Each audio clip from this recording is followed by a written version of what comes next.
नमस्कार, मैं जयकृष्ण झा, संस्कृत अध्यापक, नवयुग विद्यालय मंदिर मार्ग से आप सभी का नवयुग प्रगति शैक्षिक यूट्यूब चैनल में हार्दिक अभिनंदन और स्वागत करता हूँ।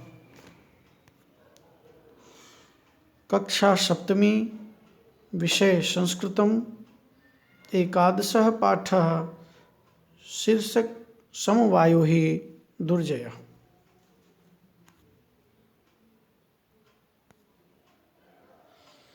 पाठ का उद्देश्य छात्रों में संस्कृत के प्रति रुचि जागृत करना, सरल संस्कृत वाक्यों का प्रयोग करना।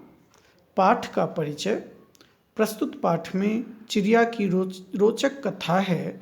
इस कथा में वर्णित है कि कैसे समूह में रहकर और एकता से कार्य करके छोटे छोटे प्राणी भी विशालकाय हाथी को परास्त कर देते हैं।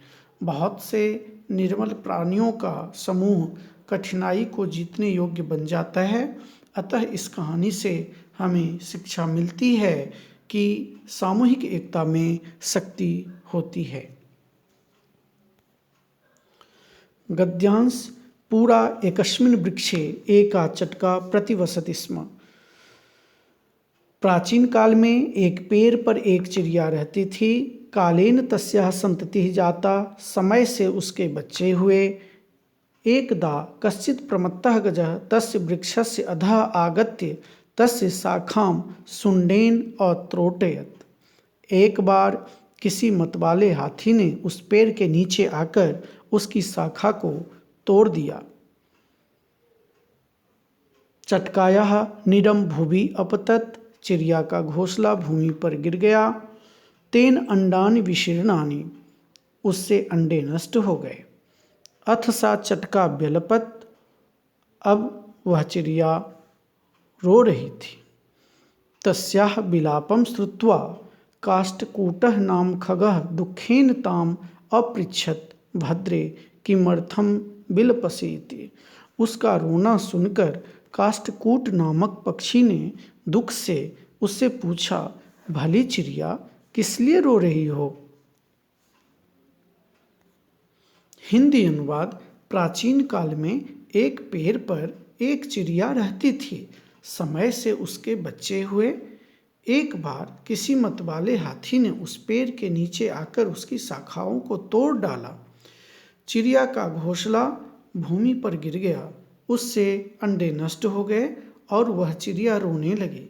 उसका रोना सुनकर काष्ठकूट नामक पक्षी ने दुख से उसे पूछा, चिड़िया, किस लिए रो रही हो? गद्यांश। चटका वदत् दुस्तेन एकेन गजेन मम संततिः नाशिता। चिड़िया बोली, एक दुष्ट हाथी के द्वारा मेरे बच्चे नष्ट किए गए। उस हाथी की हत्या तस्य गजस्य वधेनैव मम दुःखम अवसरेत्। अर्थात उस हाथी की हत्या से ही मेरा दुख दूर होगा। ततः काष्ठकूटः तां वीणारवा नाम्न्याः मक्षिकायाः समीपम अनयत्। तब काष्ठकूट उसको वीणारवा नामक मक्खी के पास ले गया। तयोः वार्तां श्रुत्वा मक्षिका अवदत्, ममापि मित्रं मंडूकः मेघनादः अस्ति। उन दोनों की बात को सुनकर मक्खी बोली, मेरा भी मेघनाद नामक मेढक मित्र है। तदानीं तौ मक्षिकया सह गत्वा मेघनादस्य पुरः सर्वं वृत्तान्तं न्यवेदयताम्।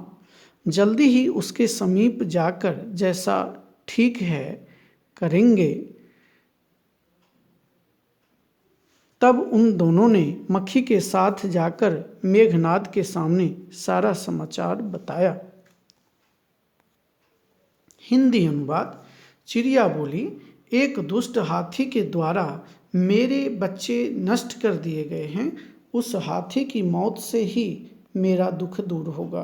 तब काष्ठकूट उसको वीणारवा नामक मक्खी के पास ले गया। उन दोनों की बात को सुनकर मक्खी बोली, मेरा भी मेघनाद नामक मेढक मित्र है, जल्दी ही उसके पास जाकर जैसा ठीक है वैसा करेंगे। तब उन दोनों ने मक्खी के साथ जाकर मेघनाद के सामने सारा समाचार बताया। मेघनादः अवदत् यथाहं कथयामि तथा कुरुतम। मेघनाद बोला, जैसा मैं कहता हूँ तुम दोनों वैसा करो। मक्खी प्रथमं त्वं मध्याह्ने तस्य गजस्य कर्णे शब्दं कुरु। पहले तुम दोपहर में उस हाथी के कान में आवाज करना। येन सह नयने निमील्य स्थास्यते, जिससे वह आंखें बंद करके बैठेगा। तदा काष्ठकूटः चंचुआ तस्य नयने स्फोटयिष्यति एवं सह गजः अंधः भविष्यति। तब काष्ठकूट चोंच से उसकी दोनों आंखें फोड़ देगा। इस प्रकार वह हाथी अंधा हो जाएगा।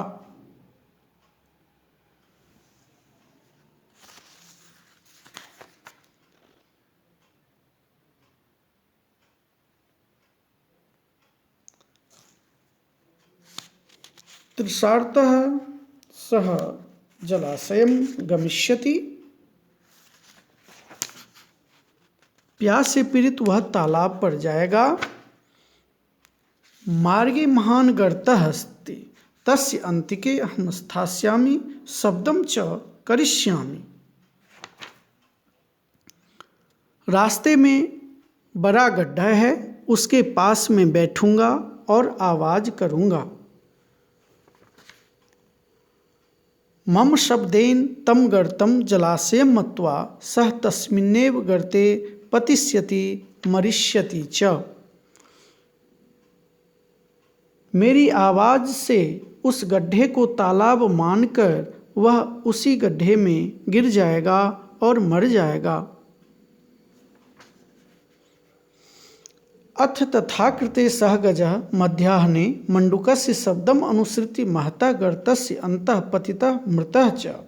तथा च उक्तं बहुनामप्यसाराणां समवायो हि दुर्जयः। अब वैसा करने पर वह हाथी दोपहर में मेढक की आवाज का अनुसरण करके अर्थात पीछा करके बड़े गड्ढे के अंदर गिर गया और मर गया। जैसा कहा भी गया है कि निश्चय से अनेक निर्बलों का समूह कठिनाई से जीतने योग्य होता है। हिंदी अनुवाद। मेघनाद बोला, जैसा मैं कहता हूँ तुम दोनों वैसा ही करो। मक्खी, पहले तुम दोपहर में उस हाथी के कान में आवाज करना, जिससे वह आंखें बंद करके बैठेगा। तब काष्ठकूट चोंच से उसकी दोनों आंखें फोड़ देगा। इस प्रकार वह हाथी अंधा हो जाएगा। प्यास से पीड़ित वह तालाब पर जाएगा। रास्ते में एक बड़ा गड्ढा है, उसके पास में बैठूंगा और आवाज करूंगा। मेरी आवाज से उस गड्ढे को तालाब मानकर वह उसी गड्ढे में गिर जाएगा और मर जाएगा।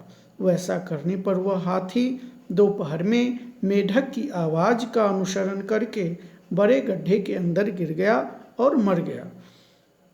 और वैसे भी कहा गया है, निश्चय से अनेक निर्बलों का समूह कठिनाई से जीतने योग्य होता है। शब्दार्थ। पूरा पहले समय में, पुराने समय में सुंडेन सुंड से नीडम घोंसलों को विशीर्णानि नष्ट हो गए। तम उपेत्य तम जम उपेत्य यहाँ वर्ण संयोग है। उसके पास जाकर मध्याह्ने दोपहर में निमील्य बंद करके स्थास्यति रुक जाएगा, स्फोटयिष्यति फोड़ देगा, तृषार्तः प्यास से पीड़ित, गर्तः गड्ढा, तथा कृते वैसा करने पर, अनुसृत्य अनुसरण करके, पतितः गिर गया, मृतः मर गया, चोक्तम च जम उक्तम यहाँ पे गुण संधि है। च वर्ण में अ और उक्तम का उ दोनों मिलके ओ वर्ण विकार होता है। अतः यहाँ गुण संधि है, अर्थात और कहा गया है। दुर्जया कठिनता से जीतने योग्य, बहुनामप्य सारानाम अनेक निर्बलों का समवाय समूह संगठन। समवाय का समूह और संगठन ये पर्यायवाची हैं। अभ्यास। मंजुषातः क्रियापदानि चित्वा रिक्तस्थानानि पूरयेत्। करिष्यामि, गमिष्यति, अनयत्, पतिष्यति, स्फोटयिष्यति, त्रोटयति। इन शब्दों की सहायता से रिक्त स्थान की पूर्ति करनी है। काष्ठकूटः चंचुआ गजस्य नयने रिक्त स्थान में स्फोटिष्यति भरेंगे। मार्गे स्थितः अहमपि शब्दम रिक्त स्थान में करिष्यामि भरेंगे। तृषार्तः गजः जलाशयम गमिष्यति उत्तर होगा। गजः गर्ते रिक्त स्थान में पतिष्यति भरेंगे। काष्ठकूटः ताम मक्षिकायाः समीपम रिक्त स्थाने अनयत्। गजः शुंडेन वृक्षशाखा त्रोटयति। कोष्ठकात् उच्चितं पदम चित्वा रिक्त स्थानानि पूरयेत्। रिक्त स्थान में 3 वैकल्पिक शब्द दिए गए हैं। इनमें एक उचित शब्द है, उसे खाली जगह में भरना है। एका बालिका मधुरम गायति। यहाँ पे 3 विकल्प हैं, एकम, एका, एक। यहाँ पे रिक्त स्थान में एका भरेंगे, क्योंकि बालिका विशेष्य के साथ एका संख्यावाची विशेषण भरा जाएगा। चत्वारः कृषकाः कृषिकर्माणि कुर्वन्ति। यहाँ पे चत्वारः भरेंगे, कृषकाः पुल्लिंग होने के कारण यहाँ पे चत्वारः आएगा। तानि पत्राणि सुंदराणि सन्ति। विकल्प है ते, ताः, तानि। यहाँ तानि पत्राणि के अनुसार तानि भरेंगे। धेनवः दुग्धम ददति। विकल्प है ददाति, ददति, ददन्ति। यहाँ पे ददति ध्यान देने योग्य बात है। ददति धेनवः बहुवचन होने के कारण इसकी क्रिया भी बहुवचन की होगी। ददति बहुवचन है, इसलिए खाली स्थान में ददति भरेंगे। वयम संस्कृतम अपठाम। वयम के अनुसार, वयम जो करता है उसके अनुसार अपठाम क्रियावाची शब्द भरेंगे।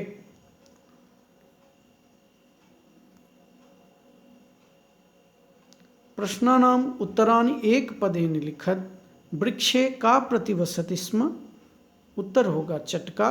वृक्षस्य अधः कः आगतः। उत्तर है गजः। गजः केन शाखाम अत्रोटयत्। उत्तर है शुंडेन। काष्ठकूटः चटकाम कस्याः समीपम अनयत्। वीणारवा नाम्न्याः मक्षिकायाः। मक्षिकायाः मित्रं कः आसीत्। मंडूकः मेघनादः। प्रश्नानाम उत्तराणि एक वाक्येन लिखत। चटकायाः विलापं श्रुत्वा काष्ठकूटः ताम किम अपृच्छत्। उत्तर होगा चटकायाः विलापं श्रुत्वा काष्ठकूटः ताम दुखेन अपृच्छत् भद्रे किमर्थं विलपसि। प्रश्न है चटकायाः काष्ठकूटस्य च वार्तां श्रुत्वा मक्षिका किम अवदत्। उत्तर है चटकायाः काष्ठकूटस्य च वार्तां श्रुत्वा मक्षिका अवदत् ममापि मित्रं मंडूकः मेघनादः अस्ति, शीघ्रं तम् उपेत्य यथोचितं करिष्यामः। मेघनादः मक्षिकां किम अवदत्। मेघनादः मक्षिकाम् अवदत् यत् यथाहं कथयामि तथा कुरुतम्। प्रश्न है चटका काष्ठकूटम किम अवदत्। उत्तर है चटका काष्ठकूटम अवदत् यत् दुष्टेन एकेन गजेन मम सन्तति नाशिता, तस्य गजस्य वधेनेव मम दुःखम अपसरेत्।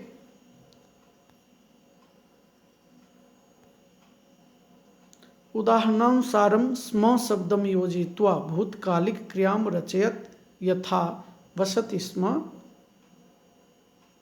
अर्थात आवश्यक।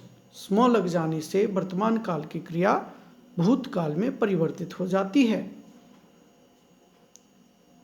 पठति स्म अर्थात अपठत, त्रोटयति स्म अर्थात अत्रोटयत, पतति स्म अर्थात अपतत, पृच्छति स्म अर्थात अपृच्छत, वदति स्म अवदत, नयति स्म अनयत। यानी भूतकाल की क्रिया के लिए इसी के पर्याय अर्थ में वर्तमान काल की क्रिया के साथ स्म लगा देने से वही वर्तमान काल की क्रिया भूतकालिक हो जाती है। धन्यवाद।